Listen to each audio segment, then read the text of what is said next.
warahmatullahi wabarakatuh. Bismillah walhamdulillah wala hawla wala quwwata illa billah. Ashhadu an la ilaha illallah wahdahu la syarika lah wa ashhadu anna sayyidana Muhammadan abduhu wa rasuluh la nabiyya ba'dah. Allahumma salli wa sallim wa barik ala sayyidina wa habibina wa syafi'ina wa maulana nabiyyina Muhammadin wa ala alihi at-tahirin at-tayyibin wa ashabihi al-ghurril mayamin wa man tabi'ahum bi ihsanin ila yaumiddin. Amma ba'd. Ikhwati al-ahibba'i rahimakumullah, usikum jami'a wa nafsi bittaqwallah wa bi ta'ati Rasulillah sallallahu alaihi wasallam. Fa nasallahu subhanahu wa ta'ala an yaj'alana minal muttaqin. Amin ya rabbal alamin.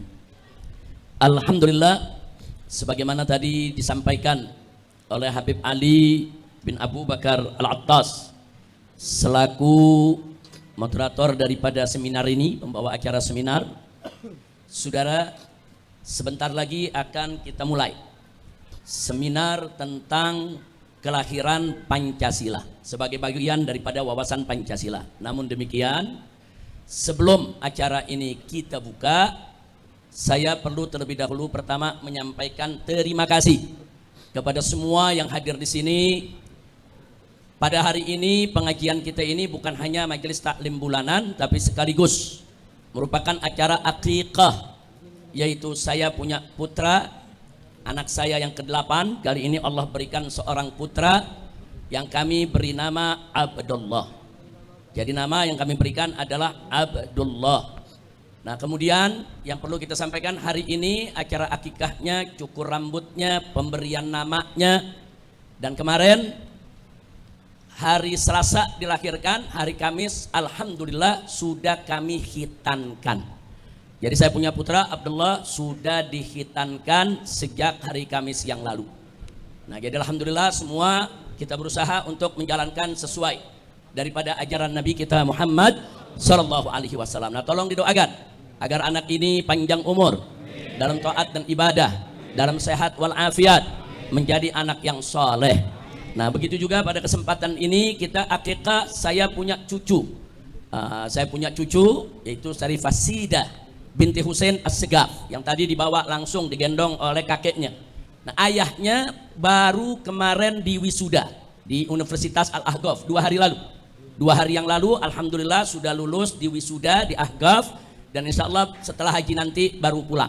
Makanya tadi yang menggendong kakeknya karena abahnya masih ada di Yaman. Nah, ini juga doakan agar menjadi anak yang solehah, panjang umur dalam taat dan ibadah, dalam sehat walafiat, dan semoga ayahnya juga pulang dengan selamat. Amin ya rabbal alamin. Dan sekaligus juga hari ini kita akikah, saya punya cucu yang meninggal dunia di dalam kandungan. Kalau dalam mazhab yang 3, mazhab Hanafi, Maliki, begitu juga Hambali, bahwa akikah itu hanya diberikan anak-anak yang sudah lahir. Kalau sudah lahir dari kandungan ibunya, baru ada akikahnya, dengan alasan karena sudah terikat dengan hukum-hukum dunia. Nah, tapi dalam mazhab Syafi'i rahimahullah, anak yang meninggal dunia dalam kandungan selama sudah lebih dari 4 bulan, sudah ditiupkan ruh, boleh diakikahkan dengan dalil karena mereka yang sudah ditiupkan ruh di hari kiamat tetap dibangkitkan. Nah, karena di hari kiamat dibangkitkan, kita tahu Nabi mengatakan al-ghulamu murtahanun bi aqiqati, maka itu tetap kita akikahkan. Jadi hari ini ada 3 yang kita akikahkan. Nah, kita doakan agar yang meninggal dunia ini menjadi syafi' nafi' untuk kedua orang tuanya. Amin ya rabbal alamin. Nah, itu pengumuman pertama yang ingin saya sampaikan, saudara. Terus yang kedua, saya bersyukur hari ini alhamdulillah acara ini dihadiri oleh baik saya punya keluarga, begitu juga para besan, juga para narasumber kita. Nah, di sini terima kasih ada Habib Luqman Al-Idrus, saya punya mertua, ada Habib Husain Al-Attas, saya punya besan, abah daripada Habib Muhammad bin Husain Al-Attas. Kemudian di sini juga ada Habib Taufik Al-Idrus, abah daripada Habib Irfan Al-Idrus. Di sini ada Habib Muhdar, alhamdulillah Habib Muhdar Al-Attas, ayahanda daripada Habib Hanif Al-Attas. Ini saya punya besan semua di sini hadir. Begitu juga ada Habib Anis As-Segaf yang tadi menggendong cucunya pada saat mahal qiyam. Nah, di sini juga hadir saya punya kakak, yaitu Habib Taufik bin Syahab. Nah, ini kakak saya, ada kakak saya seibu Habib Tahir Al-Hamid. Nah, ini semua hari ini kumpul, saya senang, saya bahagia. Begitu juga saudara-saudara dari istri saya di bawah sini duduk. Ada Habib Fauzi yang jauh-jauh dari Palembang hadir khusus untuk menghadiri acara akikah daripada keponakannya. Begitu juga ada Habib Yahya Al-Idrus. Nah, jadi saya tidak sebutkan lagi satu persatu semua, tapi semua kehadiran keluarga, kehadiran besan, kerabat ini memberi kebahagiaan tersendiri. Nah, begitu juga di sini ada Habib Muhsin bin Ahmad Al-Attas. Ini mantan daripada Ketua Umum FPI. Dan beliau yang membawa tamu kita dari Suriah, yaitu Syekh Muhammad Yusuf Khursyid, yang tadi sudah menyampaikan sambutannya. Jazakumullahu khaira jazaa. Kepada seluruh tamu tanpa kami bedakan, terima kasih banyak atas kehadirannya. Nah, baiklah, selanjutnya kita akan buka daripada acara seminar ini. Di samping kanan saya sudah ada Dr. Refli Harun. Beliau seorang ahli tata negara dan sangat paham tentang Pancasila apa dan bagaimana. Kemudian di sebelah kiri saya ini ada Dr. Ahmad Yani, SH, MH. Nah, beliau ini saudara juga kawan lama kita dan saat ini kalau nggak salah jadi Ketua Umum Partai Masyumi. Ini Partai Masyumi ini punya sejarah. Partai Masyumi dulu punya sejarah. Mudah-mudahan Partai Masyuminya ke depan seperti Partai Masyumi yang pernah ada dalam sejarah Indonesia. Kemudian di sampingnya lagi ini tokoh yang sempat diterorisasi. Orang baik-baik dianggap teroris. Yaitu Bapak Haji Munarman, sarjana hukum yang juga merupakan wakil ketua umum atau sekjen di Persada 212. Wakil Ketua Umum Persada 212. Persada itu Persaudaraan Alumni 212. Nah, insya Allah kita berharap ada dua pembicara lagi akan hadir, Dr. Abdul Khair Ramadan, Dr. Abdul Khair Ramadan dan Dr. Adian Husaini. Nah, kita harapkan insya Allah keduanya bisa hadir dan ikut mengisi daripada seminar ini. Baiklah, mari kita buka acara seminar kita ini dengan suratul Fatihah agar acara ini diberkahi oleh Allah Subhanahu wa taala dan bisa membuka wawasan kita semua sekaligus juga bisa menumbuhkan rasa cinta kita kepada bangsa dan negara Indonesia ini. Ala hadhihi niyyah wa likulli niyatin salihah wa ila hadratin nabiyil mustafa sallallahu alaihi wa alihi wa sahbihi wa sallam bi sirril Fatihah. Alhamdulillahirabbil alamin.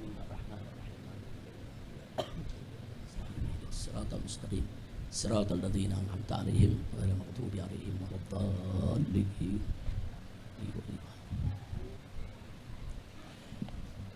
Baik ya kawan, saya akan memulai terlebih dahulu daripada acara seminar ini. Kita minta kepada tim media untuk ditampilkan di seluruh layar televisi. Ditampilkan.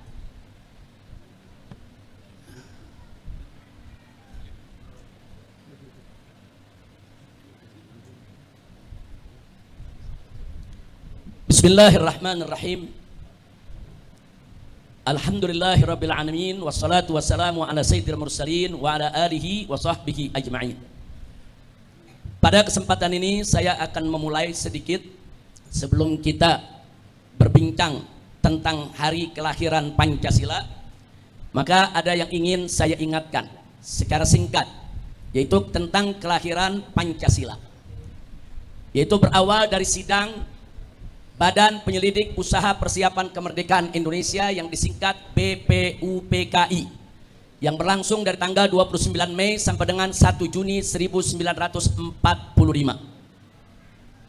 di mana tercatat di dalam notulen sidang-sidang BPUPKI bahwa Mr. Muhammad Yamin pada tanggal 29 Mei 1945 menyampaikan usul 5 dasar negara. Yang pertama peri kebangsaan, kedua peri kemanusiaan, tiga peri ketuhanan, empat peri kerakyatan, yang kelima kesejahteraan rakyat. Nah, ketika itu Pak Yamin mengistilahkannya 5 dasar negara. Nah, kemudian selanjutnya ini disebut, dikenal kalau kita membaca buku-buku sejarah dengan nama Pancasila Yamin.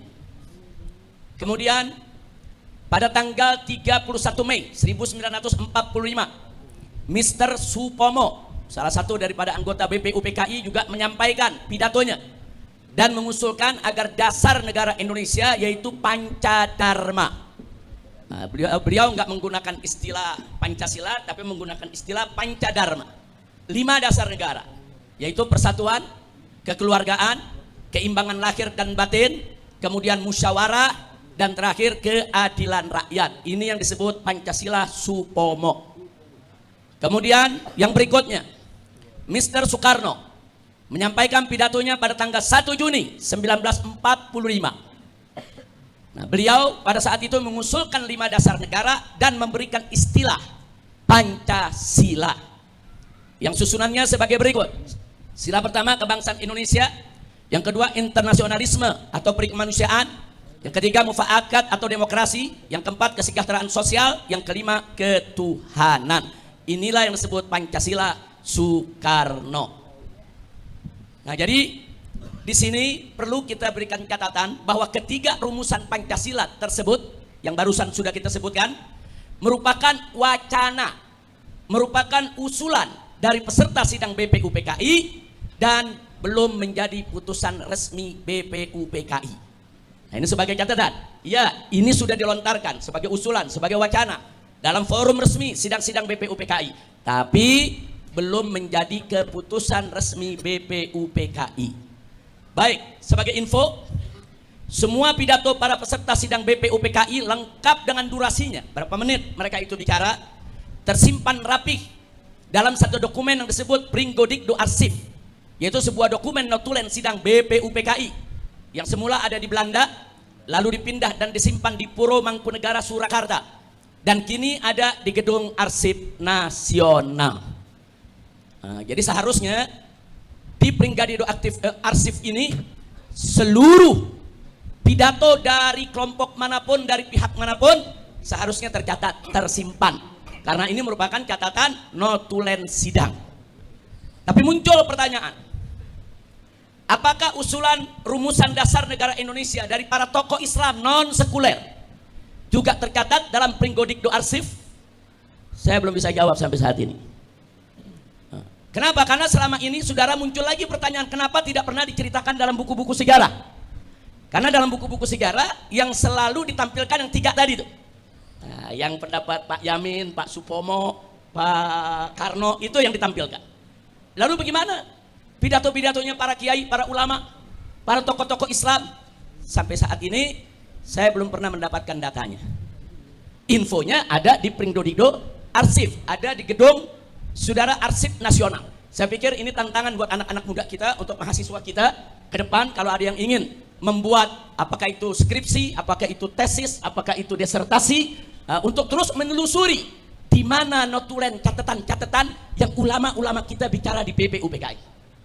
Nah, ini satu masukan, silakan untuk diselidiki, dan ini akan menjadi satu penemuan besar. Karena dalam buku-buku sejarah tidak ditampilkan, kita nggak tahu apakah memang sengaja tidak ditampilkan tapi arsipnya masih ada, atau memang di arsipnya sudah dihilangkan, atau memang sudah musnah. Wallahu a'lam. Kita tidak berani untuk menuduh, tapi ini satu pertanyaan besar yang harus kita jawab, karena ini menyangkut sejarah bangsa Indonesia. Apalagi sekarang informasinya ada penulisan baru nih, pengulangannya, ada rancangan, yaitu penulisan ulang sejarah bangsa Indonesia. Saya berharap dalam penulisan ulang sejarah ini perlu ditemukan dan ini perlu dipaparkan. Ahlan wa sahlan. Silakan Dr. Adian Husaini langsung maju ke depan, duduk di samping Dr. Refli. Silakan. Silakan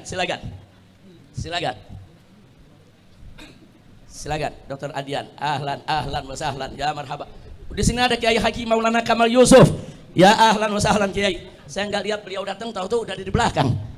Terima kasih banyak Kiai Maulana Kamal Yusuf. Hafidhahullah taala wa ra'ah. Famatanallahu bituli hayati wa nafa'ana bi ulumi fid dini wa dunya wal akhirah. Nah, baik. Selanjutnya saudara, kenapa saya meyakini bahwa di sana ada catatan-catatan pidato-pidato tokoh-tokoh Islam non sekuler? Kenapa saya yakini itu? Karena di dalam arsip tersebut tercatat dalam pidato Mr. Supomo. Beliau mengatakan di dalam pidatonya, kata beliau ini salah satu saudara anggota BPUPKI dan yang pidato di BPUPKI yang tadi ada susunan Pancasilanya. Apa beliau bilang? Memang di sini terlihat ada 2 paham. Ialah paham dari anggota-anggota ahli agama yang menganjurkan supaya Indonesia didirikan sebagai negara Islam, dan anjuran lain sebagai telah dianjurkan oleh Tuan Muhammad Hatta, ialah negara persatuan nasional yang memisahkan urusan negara dan urusan Islam. Dengan lain perkataan, bukan negara Islam. Pidato ini ada dalam arsip, di Gedung Arsip Nasional, saudara. Nah, artinya dari pidato ini kita dapatkan kesaksian dari Mr. Supomo. Memang di sana di BPUPKI itu ada dua paham. Ada yang menginginkan Indonesia jadi negara Islam, ada yang menginginkan Indonesia jadi negara sekuler, saudara. Nah, kemudian yang menginginkan negara Islam di sini disebut ahli agama. Siapa itu ahli agama? Ulama, kiai.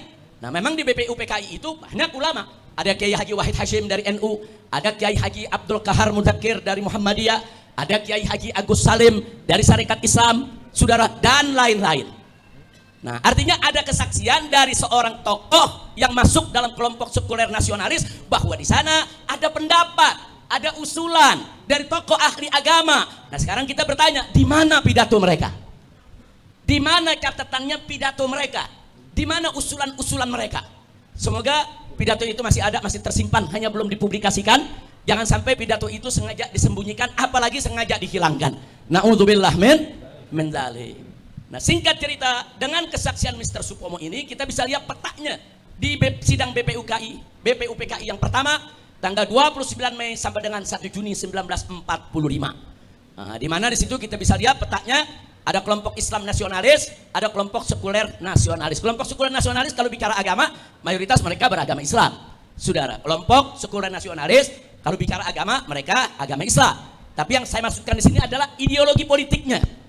Nah, jadi ada ideologi politik Islam nasionalis yang memang pengen Indonesia jadi negara Islam, ada yang memang ideologi politiknya sekuler nasionalis, yang nggak menginginkan Indonesia jadi negara Islam. Nah, di sini kenapa kita tekankan nasionalis? Jangan sampai ada tuduhan kalau kelompok Islam itu nggak nasionalis gitu. Nah, jadi baik kelompok sekuler maupun kelompok Islamnya, dua-duanya sama-sama mengusung rasa kebangsaan. Nah, baik, tadi sudah disebutkan oleh Mr. Supomo bahwa kelompok-kelompok Islam nasionalis ini, saudara, menginginkan negara Islam, sedangkan kelompok sekuler menginginkan negara sekuler. Itulah sebabnya sidang BPUPKI dari tanggal 29 sampai 1 Juni, saudara, tidak menemukan jalan keluar. Terjadi perdebatan sengit, perdebatan yang alot, saudara, tapi tetap dalam suasana kekeluargaan yang penuh saling pengertian, yang penuh saling menghormati. Nah, tapi yang jelas tidak ditemukan kata sepakat. Tapi menarik, saudara, karena kalau bicara di BPUPKI yang anggotanya cukup banyak, sulit dicari penyelesaian. Akhirnya atas usul Bung Karno yang disepakati oleh seluruh anggota BPUPKI, sebaiknya persoalan ini diselesaikan oleh tim kecil saja. Itulah yang kita kenal dengan tim 9. Nah, tim 9 ini, saudara, atau disebut juga panitia 9. Dari kelompok Islam ada Kiai Haji Abdul Wahid Hashim, ada Kiai Haji Abdul Kahar Mudakir, ada Kiai Haji Agus Salim, dan ada Abi Kusno Cokro Suyoso. Ini yang mewakili kelompok Islam. Sementara yang mewakili kelompok sekuler nasionalis, ada Soekarno, ada Muhammad Hatta, ada Muhammad Yamin, dan ada Ahmad Subarjo. Ditambah satu dari non-muslimnya, yaitu A.A. Maramis. Singkat cerita, kelompok kecil ini akhirnya mereka berdebat, adu argumentasi, berdiskusi. Singkat cerita, dapatlah kesepakatan. Hasil dari panitia 9 adalah lahirnya Piagam Jakarta pada tanggal 22 Juni 1945. Nah, artinya ini sebagai kompromi di antara kelompok-kelompok yang berbeda pendapat. Nah, kemudian, saudara, hasil ini dibawa ke sidang BPUPKI yang kedua. Yang pertama sudah selesai, 29 Mei sampai 1 Juni. Nah, tim kecil bekerja, 22 Juni ada kesepakatan. Nah, bulan besoknya digelarlah sidang BPUPKI kedua, dari tanggal 10 sampai dengan 16 Juli 1945. Singkat cerita, di sini pembelaan Bung Karno dan kawan-kawan luar biasa. Bung Karno mempengaruhi seluruh daripada anggota BPUPKI agar Piagam Jakarta yang sudah disepakati nggak usah diutak-atik lagi, nggak usah diperdebatkan lagi, karena ini sudah merupakan kompromi semua elemen. Elemen Islamnya ada, elemen non-Islamnya ada, yang sekulernya ada, yang Islamisnya ada. Nah, dan berhasil upaya Bung Karno. Akhirnya seluruh anggota BPUPKI sepakat, saudara, bahwa Piagam Jakarta 22 Juni 1945 menjadi dasar negara Indonesia manakala Indonesia ke depan merdeka. Karena BPUPKI ini memang satu badan yang dibuat untuk persiapan kemerdekaan. Jadi mereka berunding, kalau besok kita merdeka nih, entah tanggal berapa ke depan, dasar negara kita apa? Nah, jadi ini pendiri bangsa kita luar biasa. Kita belum merdeka, mereka udah siapkan dulu dasar negaranya apa yang mereka sepakati. Jadi jangan nanti udah merdeka baru ribut. Nah, ini kita hargai para founding father kita, baik dari kelompok Islamnya, kelompok sekulernya, semua menghasilkan satu konsensus yang luar biasa, yaitu Pancasila Piagam Jakarta, yang di dalam isinya ada urutan Pancasila sebagai berikut. 1. Ketuhanan dengan kewajiban menjalankan syariat Islam bagi pemeluk-pemeluknya. 2. Kemanusiaan yang adil dan beradab. 3. Persatuan Indonesia. 4. Kerakyatan yang dipimpin oleh hikmat kebijaksanaan dalam permusyawaratan perwakilan. 5. Keadilan sosial bagi seluruh rakyat Indonesia. Inilah rumusan Pancasila yang merupakan konsensus nasional, yang merupakan kesepakatan para founding father negara Indonesia, dan catat baik-baik, menjadi putusan resmi BPUPKI. Tadi ada 3 macam Pancasila, usulan, wacana. Nah, lalu yang disepakati yang mana? Yang disepakati ini susunannya. Inilah disebut Pancasila Piagam Jakarta 22 Juni 1945. Dan inilah dasar negara Indonesia saat proklamasi 17 Agustus 1945. Jadi waktu kita merdeka 17 Agustus 1945, dasar negara kita tertuang di dalam Piagam Jakarta. Nah, kemudian berdasarkan cerita dari Bung Hatta, ada yang keberatan. Pak Hatta bercerita, beliau didatangi oleh Opsir Koigun Jepang, Laksamana Maida. Didatangi, Laksamana Maida ini menyampaikan orang-orang di Indonesia Timur itu keberatan dengan ada kata-kata dengan kewajiban menjalankan syariat Islam bagi pemeluk-pemeluknya. Disampaikan dan diminta agar itu diubah, saudara.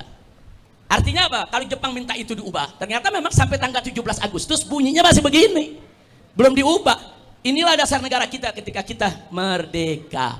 Nah, karena ada tekanan dari Jepang, akhirnya mari kita lihat digelarlah sidang PPKI, Panitia Persiapan Kemerdekaan Indonesia. Kalau tadi namanya BPUPKI, ada 2 masa persidangan, sudah selesai. Dibentuk yang baru PPKI, saudara. Nah, ternyata tidak semua anggota tim 9 masuk ke PPKI. Tidak semua anggota tim 9, panitia 9 yang menghasilkan Piagam Jakarta masuk menjadi anggota PPKI. Nah, kemudian apa yang terjadi, saudara? Sila pertama Pancasila dalam Piagam Jakarta yang berbunyi ketuhanan dengan kewajiban menjalankan syariat Islam bagi pemeluk-pemeluknya diubah menjadi sila pertama Pancasila dalam Undang-Undang Dasar 18 Agustus 1945, yaitu ketuhanan yang Maha Esa. Jadi dengan kewajiban menjalankan syariat Islam bagi pemeluk-pemeluknya dihapus. Itulah kalau kita suka dengar diskusi-diskusi, ada 7 kata yang dihapus, ada 7 kata yang dihapus. Maksudnya 7 kata ini, dengan kewajiban menjalankan syariat Islam bagi pemeluk-pemeluknya dianggap 1 kata, ya kawan. Nah, baik, berkaitan dengan ini, memang ini ironis. Piagam Jakarta yang merupakan konsensus nasional dihasilkan lewat perdebatan alot dan sengit serta panjang melalui sidang-sidang BPUPKI dalam koridor musyawarah yang penuh rasa kekeluargaan dan saling pengertian serta lintas sektoral tanpa campur tangan asing, melibatkan berbagai komponen bangsa secara representatif. Akhirnya diubah melalui sidang PPKI yang singkat dan terburu-buru. Kita katakan singkat dan terburu-buru, ada yang menginformasikan sekitar antara 2 sampai 3 jam. Enggak sampai 1 hari, apalagi sampai berhari-hari seperti BPUPKI, hanya dalam beberapa jam saja. Kemudian apalagi, saudara, serta tidak representatif. Kenapa kita katakan tidak representatif? 3 kiai saja, trio kiai yang mati-matian memperjuangkan Piagam Jakarta, saudara, enggak hadir dalam sidang PPKI. Yang 2 memang tidak dijadikan anggota, yang 1 lagi sedang dalam perjalanan ke Jawa Timur. Jadi nggak bisa untuk menghadiri. Yang sedang dalam perjalanan ke Jawa Timur Kiai Haji Abdul Wahid Hashim. Nah, sementara Kiai Haji Agus Salim dan Kiai Haji Abdul Kahar Muzakir enggak menghadiri, saudara, padahal ada di Jakarta. Nah, artinya seolah-olah ini kayak dirancang nih, mau ada perubahan. Nah, jadi kalau kiai-kiai terlalu pinter jangan dihadirin dulu lah. Nah, nanti berdebatnya repot kalau kiainya terlalu pinter, ya, Pak. Ini yang terjadi, fakta. Nah, makanya kita katakan tidak representatif karena tanpa dihadiri oleh tokoh Islam dari tim 9 yang merumuskan Piagam Jakarta. Juga ada aroma intervensi penjajah Jepang sesuai cerita dan pengakuan Bung Hatta sendiri, saudara. Nah, tentu ini ada implikasinya, bukan tidak. Nah, implikasinya kita lihat bagaimana reaksi tokoh Islam terhadap perubahan Piagam Jakarta. Pertama, Ketua Umum Masyumi, bukan Ahmad Yani, ya. Baru sekarang kan? Iya, ini Ketua Masyumi dulu ini. Bapak Prawoto Mangkusaswito. Nah, beliau mengatakan bahwa peristiwa perubahan Piagam Jakarta tersebut telah melahirkan historis sifra, pertanyaan sejarah. Jadi itu jadi tanda tanya, kenapa bisa digelar sidang yang begitu singkat? Ini kan urusan besar, ini urusan dasar negara. Kenapa harus terburu-buru? Ini menjadi pertanyaan sejarah yang sampai hari ini memang nggak terjawab. Makanya tadi saya katakan, kenapa sampai hari ini nggak terjawab? Karena ada dokumen-dokumen yang belum dipublikasikan. Bagaimana mau jawabnya, saudara? Nah, kemudian Kiai Haji Muhammad Isa Ansori dalam sidang konstituante tahun 1957 sebelum konstituante dibubarkan tahun 59, beliau mengatakan kejadian yang mencolok mata itu dirasakan oleh umat Islam sebagai suatu permainan sulap yang masih diliputi oleh kabut rahasia sebagai permainan politik pat-pat gulipat terhadap golongannya. Akan tetapi mereka diam, tidak mengadakan tantangan dan perlawanan. Kenapa? Karena jiwa toleransi mereka. Nah, kenapa umat Islam begitu toleransinya? Saudara, kok nggak mau ribut? Kita baru merdeka 1 hari. Kalau kemudian kita ribut, bagaimana kita bisa mempertahankan kemerdekaan? Itulah ulama-ulama kita saat itu tidak berontak, tidak menentang, nggak mau ribut. Kenapa? Kita baru merdeka 1 hari. Mesti dijaga, karena kemungkinan besar Belanda dengan sekutu-sekutunya akan kembali untuk menjajah Indonesia. Itulah toleransinya umat Islam. Alhamdulillah. Baik, berikutnya dinamika perubahan Piagam Jakarta. Nah, tapi jangan lupa saudara, sungguh pun begitu, akhirnya muncul aneka ragam pendapat dalam penilaian terhadap perubahan tersebut. 1, ada yang berpendapat perubahan tersebut adalah pengkhianatan terhadap Piagam Jakarta. Nah, ini kelihatannya agak ekstrim ini Pak Munarman. Nomor 1 kayaknya Pak Munarman kali ini. Nah, nomor 1, perubahan tersebut adalah pengkhianatan terhadap Piagam Jakarta. Tapi ada pendapat kedua. Pendapat kedua bukan pengkhianatan, tapi strategi hindarkan tekanan Jepang. Karena ini Jepang yang minta. Jepang masih menjajah kita. Jepang belum angkat kaki.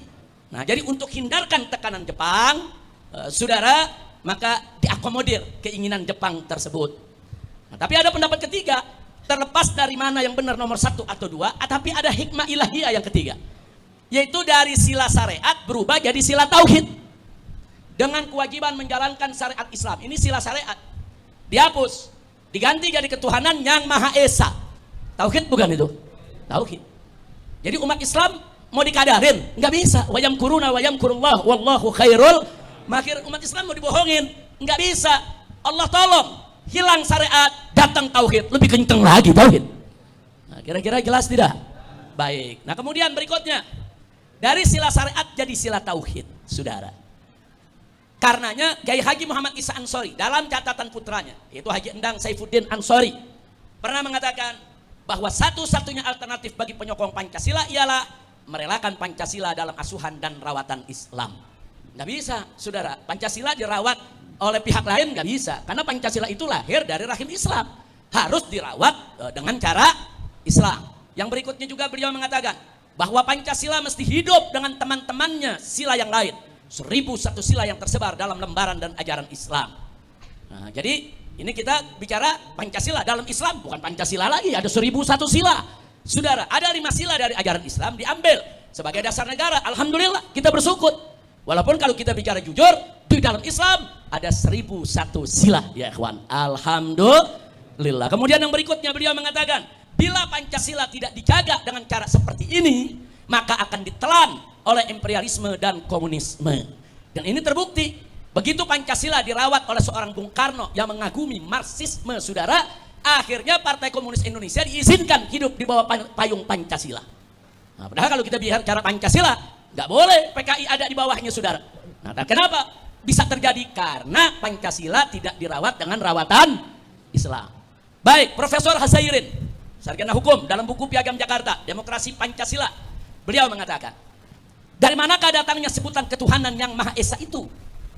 Dari pihak Nasrani kah? Dari pihak Hindu kah?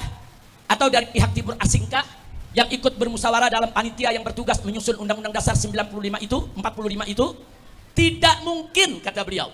Istilah ketuhanan yang Maha Esa itu hanya sanggup diciptakan oleh otak, kebijaksanaan, dan iman orang Indonesia Islam. Alhamdulillah. Nah, baiklah, saudara, setelah panjang lebar kita sampaikan tadi, yang menjadi catatan kita bahwa dasar negara Republik Indonesia yang tertera dalam Undang-Undang Dasar 1945, baik dalam pembukaan alinea keempat maupun pasal 29 ayat 1, bahwa negara berdasar atas ketuhanan yang Maha Esa. Ini dasar negara kita. Ini dasar negara kita. Kemudian yang dimaksud dengan ketuhanan yang Maha Esa adalah Allah Subhanahu wa taala. Dari mana kita bisa mengklaim yang dimaksud adalah Allah Subhanahu wa taala? Karena dalam pembukaan Undang-Undang Dasar, alinea ketiga berbunyi atas berkat rahmat Allah yang Maha Kuasa. Rahmat Allah yang Maha Kuasa. Itu siapa itu ya kawan? Allah. Siapa itu? Siapa itu? Allah Subhanahu wa taala yang disebut dalam pembukaan tersebut alinea 3. Begitu masuk alinea 4 bicara dasar negara ketuhanan yang Maha Esa, maka yang dimaksud ketuhanan yang Maha Esa tidak lain dan tidak bukan adalah Allah yang Maha Kuasa. Alhamdulillahirabbil alamin. Nah, akhirnya kita simpulkan dari apa yang barusan kita sampaikan. Kita belum masuk ke soal hari kelahiran Pancasilanya, Saudara. Saya hanya ingin menyimpulkan soal dasar negaranya. Kalau kita ibaratkan Indonesia ini suatu bangunan, dikatakan oleh MPR Indonesia punya 4 pilar, yaitu 1 Pancasila, 2 adalah UUD 1945, 3 Bhinneka Tunggal Ika, kemudian yang keempat adalah NKRI. Ingat, ini bangunan, ada atapnya, Saudara. Ini bangunan namanya Indonesia, ada tiang, kalau nggak ada tiang nggak berdiri. Tapi jangan lupa, tiang ini juga akan rubuh kalau nggak ada fondasi. Nah sekarang fondasinya apa? Itu tadi, fondasinya adalah ketuhanan yang Maha Esa. Maka itu dari dulu saya selalu berteriak, Indonesia adalah negara tauhid. Jadi Indonesia adalah negara tauhid berdasarkan konstitusi, Saudara. Nah ini yang kita ingin sampaikan soal dasar negara. Nah tapi sekarang kita mau bicara, lalu kapan sih Pancasila itu lahir? Nanti akan dibahas oleh para narasumber kita ya kawan. Yang jelas di sini saya mau ingatkan semua, Pancasila dalam sejarahnya telah mengalami gonta-ganti, perubahan demi perubahan. Yang pertama kita lihat Pancasila Piagam Jakarta yang kita sebut sebagai konsensus nasional, kesepakatan pendiri bangsa. Setelah itu ternyata muncul lahir Pancasila UUD 18 Agustus 1945. Yang mana sila pertama dirubah dari sila syariat menjadi sila tauhid. Nah inilah sila Pancasila yang kita kenal saat ini ya ikhwan. 1 ketuhanan yang Maha Esa, 2 kemanusiaan adil dan beradab, 3 persatuan Indonesia, 4 kerakyatan yang dipimpin oleh hikmat kebijaksanaan dalam permusyawaratan perwakilan, 5 keadilan sosial bagi seluruh rakyat Indonesia. Ini adalah putusan sidang PPKI sebagai dasar negara Indonesia. Nah, tapi ternyata ini hanya berlaku dari tanggal 18 Agustus sampai 29 Oktober 49. Loh kenapa? Sebab Saudara, lahir muncul Pancasila Undang-Undang Dasar RIS tanggal 29 Oktober 1949. Artinya apa? Di sini dirubah lagi Pancasilanya. Mari kita lihat. Dirubahnya sampai Mr. Muhammad Rom mengatakan ini Pancasila penyelewengan.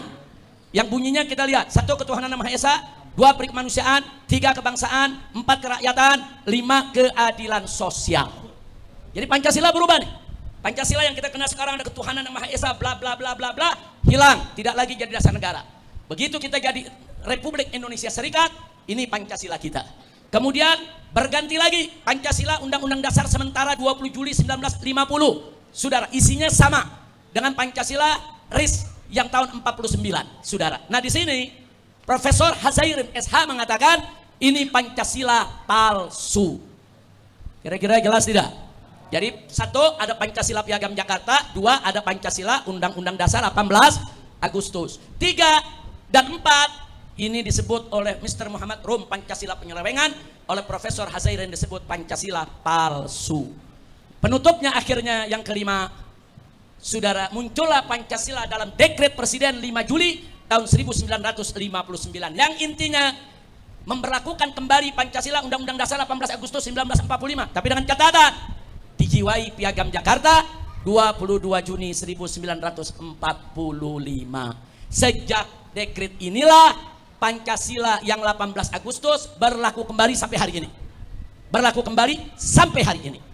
Tapi ingat, ada catatan dari dekret Presiden Soekarno, dijiwai Piagam Jakarta 22 Juni 1945. Nah, sampai di sini yang saya jelaskan, Saudara. Akhirnya muncullah pertanyaan untuk seminar hari ini. Kapan kelahiran Pancasila? Sebab semuanya namanya Pancasila tuh. Ada Pancasila Yamin, Pancasila Suparmo, Pancasila Soekarno, dan lain sebagainya. Lalu kapan tuh kelahiran Pancasila? 1. Apakah Pancasila lahir tatkala Mr. Yamin mengatakan 5 dasar pada tanggal 29 Mei tahun 45? Atau yang kedua, Apakah hari kelahiran Pancasila, yaitu hari pada saat Mr. Supomo melontarkan Pancadharma tanggal 31 Mei 1945? 3. Apakah Pancasila lahirnya saat Mr. Soekarno memperkenalkan istilah Pancasila pada tanggal 1 Juni 1945? Atau apakah Pancasila itu lahir tatkala lahir Piagam Jakarta, saudara, tanggal 22 Juni 1945? Atau yang terakhir, apakah kelahiran Pancasila, saudara, bersamaan dengan lahirnya Undang-Undang Dasar 18 Agustus 1945? Yang mana yang menjadi hari lahir Pancasila? Yang jelas di rezim yang lalu pada saat Jokowi berkuasa, partai PDIP sangat dominan. Mereka memutuskan bahwa kelahiran Pancasila adalah 1 Juni 1945 saat disampaikan oleh Bung Karno. Yang mana yang betul? Wallahu a'lam. Ini tugas para narasumber kita untuk membedahnya. Kira-kira jelas tidak? Jangan ada pemungutan suara di sini. Nah, ini bukan pemungutan suara. Ini yang hadir sini para ahli semua, para pakar. Selamat datang, Dr. Abdul Khair Ramadan. Ini pendiri HRS Center bersama Haji Munarman. Nah, kemudian diakuisisi ya. HRS Centernya pindah ke Petamburan. Tapi beliau tetap dengan Pak Munarman sebagai bagian daripada pembina dan penasehatnya. Alhamdulillah. Ya Rabbil Alamin. Nah, itu yang saya mau sampaikan. Saudara, akhirnya kita kembalikan, yaitu ke Habib Ali bin Abu Bakar Attas selaku sekum daripada Front Persaudaraan Islam yang hari ini bertindak sebagai pembawa acara atau pengarah daripada seminar ini. Dari saya sekian, terima kasih.